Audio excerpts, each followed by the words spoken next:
খাদেমান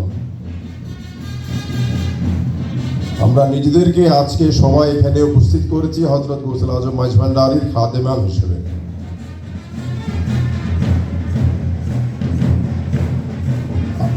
আশিকে গৌসুল আজম মাইজ ভান্ডারীদের জন্য অনেক প্রত্যাশিত এবং প্রতীক্ষিত দিনটি হচ্ছে 10ই মাঘ।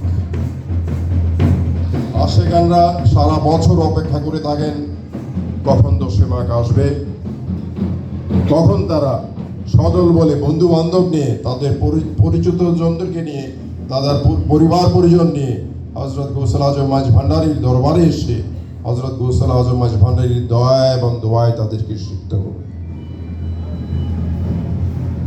আমরা যারা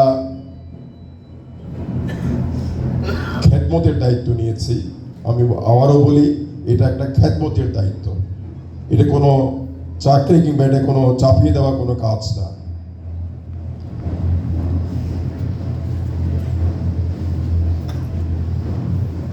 আমরা যারা এখানে আজকে উপস্থিত আছি, আমরা যেহেতু